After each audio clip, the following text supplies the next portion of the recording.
Dėl tiesioginių merų rinkimų buvo diskutuojama ko net 2 dešimtmečius. Socialiniai tyrimai parodė, kad daugiau kaip 80% Lietuvos gyventojų pasisako už tiesioginius merų rinkimus. Nuo šiol žmonės patys turės teisę spręsti, koks politikas geriausiai atstovaus tiek miesto, tiek rajono žmonių interesams ir žinos, už kokius sprendimus jie gali reikalauti atsakomybės iš mero. Tiek politinės partijos, tiek rinkimų komitetai, tiek patys save išsikėlę kandidatai į merus turės surinkti ne mažiau kaip 20%, skaičiuojant vienam savivaldybės tarybos nario mandatui, gauti tos savivaldybės rinkėjų parašų. Tiesioginiai merų rinkimai neišspręs savivaldybėse visų problemų, tačiau dalį politinio proceso pakels į viešą erdvę. Valdžia taps artimesnė, atskaitingesnė žmonėms. Ir tai bus didelis žingsnis demokratijos link. Tai faktas. Dar vienas faktas, kad iki šiol nežinome visų kandidatų į miesto merus. Kur jie? Kas jie? Kokios jų programos? Pirmi tiesioginiai merų rinkimai jau 2015 m. kovo 1 dieną. Liko tik daugiau nei 4 mėnesiai. Gyventojai panikuoja ir tai faktas. Laidos Faktas redakcija pasiekė panevėžiečio lietuvių prisistačiusio laiškas, kurį norime jums ir pagarsinti. Tekstas netaisytas. Sveiki. Esu panevėžietis ir man svarbi yra mano miesto ateitis. Žinau, kad pavasarį tiesiogiai rinksime miesto merą. Pagal nustatytus galias būsimas miesto meras, jei jis bus sumanus, galės veikti gana plačiai ir galės ieškoti sutarimo ne tik valdančioje daugumoje, bet ir su opozicija priimant vieną ar kitą teisės aktą. Bet čia yra bet. Iki šios dienos visi būsimi kandidatai dar nepateikė savo rinkiminės programos. Klausimas, ar jie tai daro sąmoningai, norėdami nuslėpti savo vizijos neturėjimą, ar tik kažkokios numanomos sistemos raikteliai? Aš manau, kad kandidatai į merus jau turėjo pateikti savo rinkiminės programas, kad miesto gyventojai galėtų su jomis susipažinti ir jas įvertinti. Kandidatai, jei jas pateiks likus labai mažai laiko iki rinkimų, tai manau pasielgs nekorektiškai miesto gyventojų atžvilgiu. Taigi, kur jūs, kandidatai į miesto merus, kur jūsų rinkiminės programos? Pagarbiai, lietuvis.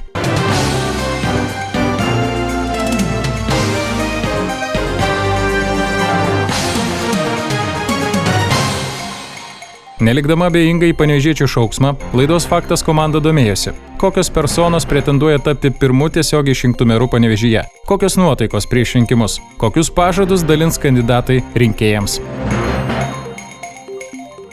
Nuotaikos yra geros, kadangi Lietuvos valstiečių žaliųjų sąjungos Panevėžio miesto skyrius jau yra apsisprendęs dėl kandidato ir aš esu jau davusi sutikimą kandidatuoti į Panevėžio miesto merus ir dabar lieka pats atsakingiausias ir pats maloniausias darbas. Tai yra derinti programą, kaupti žmonių lūkesčius, kalbėti su žmonėmis, ką jie norėtų, kad mieste būtų padaryta ir tai mes darome. Nuotaikos be abejo geros, kadangi darbų kaip frakcija, darbo partijos frakcija esam užsibrėžę, aišku, mūsų tai darbeliai sunkiai įgyvendinti, bet žmonių panevėžiečių mes savo darbais, manyčiau, nenuvylėm, stengiamės įrodyti pagrindinės gatves, kuriuoms reikalingas remontas, įkalėm į galvą valdantiesiems, kad tos gatvės privalo būti sutvarkytos, turiu galvoje ir Alando gatvė, ir Vilniaus gatvės prieigose, žodžiu, mes galime drąsiai pakėlę galvą, būdami pozicijoje padarėm daug darbų iš tos pusės, kad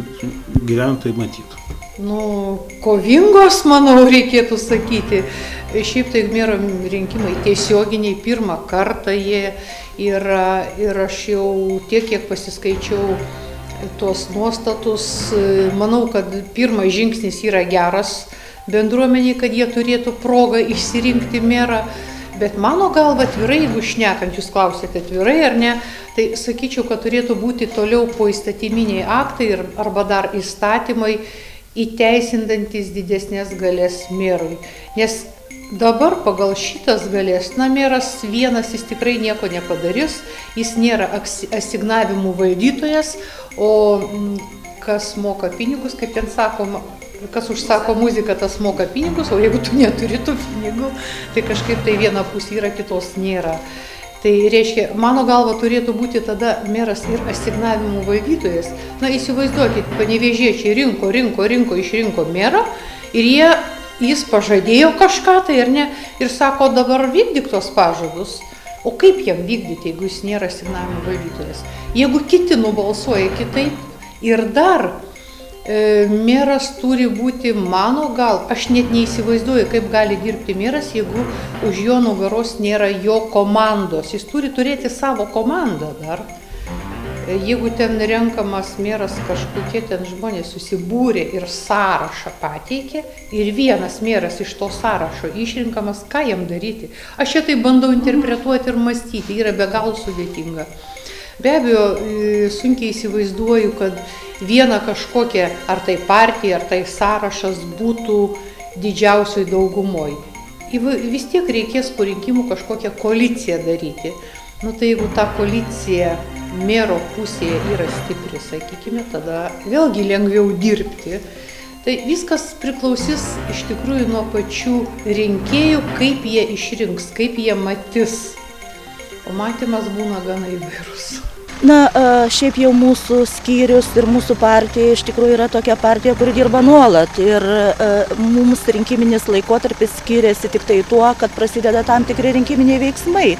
O šiaip mes jau visi metai labai aktyviai dirbam ir vykdom kai kurias socialinės programas ir važinėjame į naisius ir darome susitikimus su žmonėmis. Mūsų būstiniai tiesiog neužsidaro duris. Ten jūs patys matėt, kad pas mus ir dovanų yra kitų partijų ir susitikimų daug vyksta, o dabar tai svarbiausias dalykas iš tikrųjų yra ruošiame anketą, kurią išplatinsime Panevėžio miesto gyventojams pasitikslindami, ar tikrai tie planai, kuriuos mes planuojame, kuriuos mes rezgame, tie mūsų ketinimai, kuriuos mes ketiname realizuoti, jeigu mums pavyktų rinkimai, o mes tikimės, kad jie pavyks, ar jie iš tikrųjų yra tinkami ir priimtini gyventojams.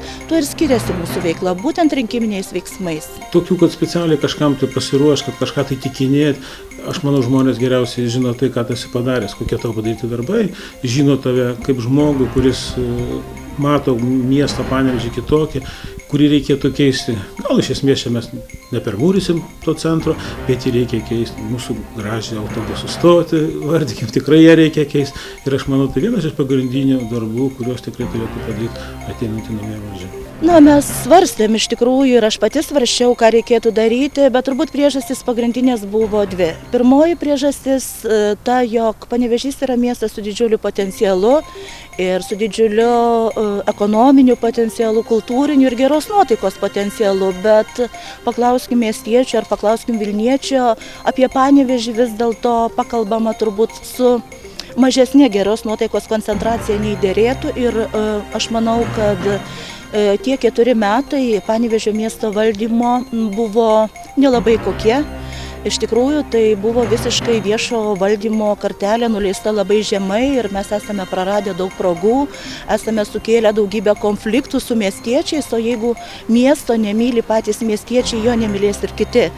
Ir mano patirtis sukaupta ir dirbant Panevėžio miesto meru ir Panevėžio apskrities viršininku ir mano patirtis versle ir darbas su ES parama vis dėlto suteikė man tvirtybės ir įsitikinimą, jog reikia pasakyti, jog visą tai galima pakeisti ir mūsų komanda tai gali padaryti.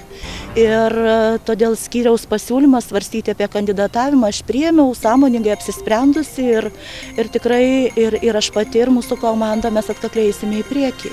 Taip, kandidatų į tarybos narius mes kaip ir visos partijos dėliojamės, bandom, kas bus pirmam penketuke, šeštam, dešimtuke, ar dešimtuke, ar 11. Žodžiu, iš tikrųjų taip ir bandosi, kaip visos partijos dedam, bet galutinį sprendimą priimsim, kai bus tarybos posėdis partijos, kai bus bendras susirinkimas, kuriuo metu mes ir patvirtinsim bendrą sąrašą.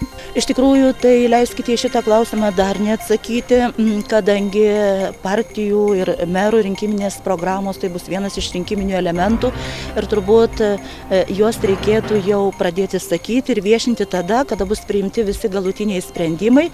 Bet, žinot, aš manau, kad čia labai tiktų pacituoti Konfucijų. Jo vieną kartą paklausė, koks turi būti geras valdymas. Ir jis atsakė, reikia dirbti taip, jog žmonės būtų tokie linksmi ir laimingi, kad ir svetimi ateitų. Ir aš manau, kad šituose žodžiuose iš tikrųjų slypi didelė viešojo valdymo esmė ir paslaptis, jog jeigu tikrai miestiečiams bus gerai gyventi, jeigu bus tinkama materialinė infrastruktūra, jeigu miestiečiai džiaugsis savo miestu, ateis ir investicijos, atvažiuos ir svečiai. Tai jeigu geros nuotaikos televizijai būtų priimtina šitas mano rinkiminės kompanijos kredo ar šūkis, Tai jis bus artimiausių laikų patikslintas labai konkrečiom priemonėm ir mūsų komanda prisijims labai konkrečius įsipareigojimus dėl veiksmų, kuriuos planuotų padaryti per kadencijos 4 metus. Na, į merus be abejonės mes ieškom tų kandidatų, kurie, manom, galėtų gerai atstovauti mūsų darbo partiją. Tai, aišku, turim galvoje mūsų Seimo narį Petrą Narkevičių. Jis, manyčiau, gal išreikš norą merų, tai jeigu išreiks, mes jį palaikysim. Žodžiu, koks be būtų priimtas sprendimas, mes savo kandidatą į merus turėsim.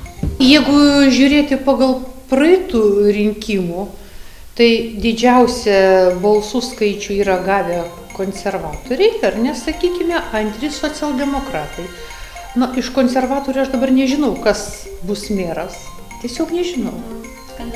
Tiesiog nežinau, kas bus siūlomas į merus. Jie dar nepaskelbė ir sako, tik tai gal, vėliau paskelbs.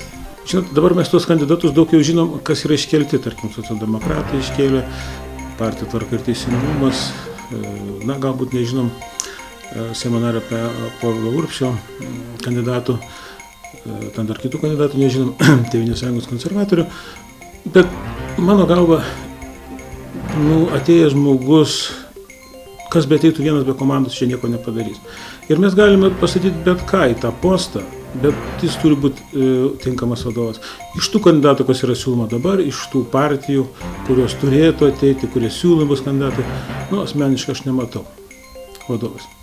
Nes čia turi būti vadovas stiprus, su savo charizma, už tų, kurie siūlomi šiai dienai, kurie yra, kas yra žinoma, tegu tie nepykstant manęs, bet jie nėra charizmatiški žmonės, o čia reikia pasakyti ir visuomeniai tiesiai šviesiai akis, kas, dėl ko, kodėl, ką aš turiu padaryti, ką aš padariau, o dabar tik yra viskas taip, dėl visuomenės, kad, vadinkim, taip, pasakiau, nuėjau šalį, o kaip bus, Dievas matė, Dievas žino, taip neturėtų būti. Jeigu atėjai, tu turi kažką padaryti, ne kažką, o tikrai padaryti. Jeigu tu užsibrėži padaryti, tu žinai, kaip reikia padaryti. Ir pristatai, reikia padaryti taip, aš žinau, kaip tai reikia padaryti. Ir išdėsi savo metodiką, taip turėtų būti. Nes tai vien tik gerinsim, sieksim, stebėsim, tie žodžiai jau tiek atsiboda, visi ir visuomenė tą supranta.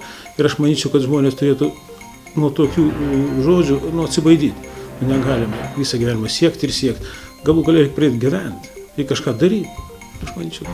Aš gerbiu absoliučiai visus konkurentus ir tikrai negalėčiau pasakyti, kuris yra pats stipriausias dabar, kadangi rinkiminiai kovoj, politiniai kovoj, o ir bet kurioj kovoj.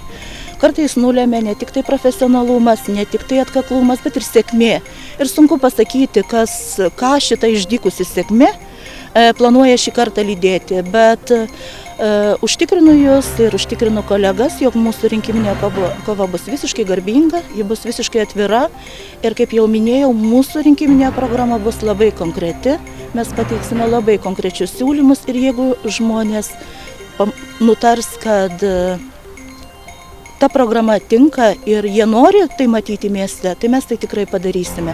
Tai sako ir mano patirtis, ir mūsų komandos atkaklumas, jaunatviškumas, veržlumas. Faktas, kad partijų kandidatai šiuo metu, kaip įmanydami, pirmiausiai bando savo pusėn patraukti partijos bičiulius ir tapti partijų kandidatais, jau kovo vykstančiuose rinkimuose. Tai, ko nepaneigs, įrodo ir visai neseniai įvykiai. Iš Socialdemokratų partijos Panevėžio skyriaus narių pašalinta Panevėžio miesto savivaldybės mero pavaduotoja Regina Eitmonė. Tai faktas.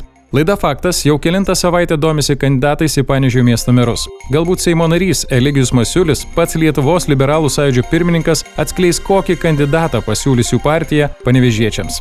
Iš tikrųjų, tai mes džiaugiamės, kad pagaliau bus galima rinkti merus tiesiogiai. Iš tikrųjų, mūsų partijoje yra pakankamai daug energingų, žinomų vietos lyderių ar aktyvių žmonių. Be jokios abejonės, naujai išrinktas meras tai nebus dievas, kuris išspręs visas jūsų problemas, nes įgaliojimų prasme jam labai didelių nėra papildomų suteikta. Tačiau iš tikrųjų ruošiamės labai nuosekliai ir labai aktyviai ir planuojame, kad per visą Lietuvą yra 60 savivaldybių, tai bent jau 15 savivaldybių, kad mūsų kandidatai galėtų pakovoti antrajame rinkimų ture. Taip pat planuojame apie 200, o gal ir dar daugiau tarybos narių mandatų per visą Lietuvą. Tai aišku, labai svarbu mums yra ir Panevėžio regionas, Aukštaitijos regionas, kur čia mes turime pakankamai galbūt skirtingas situacijas. Na, tokiam pasvaly, sakykime, mes iš tikrųjų nesam labai stiprus, bet aš manau, kad tokiuose didesniuose miestuose, Panevėžy, aišku, pirmiausiai mes turime, kaip rodė ir Europos parlamento rinkimai, tikrai nemažą dalį žmonių, pažangių, liberaliai nusiteikusių, kurie yra linkę balsuoti už liberalų kandidatus.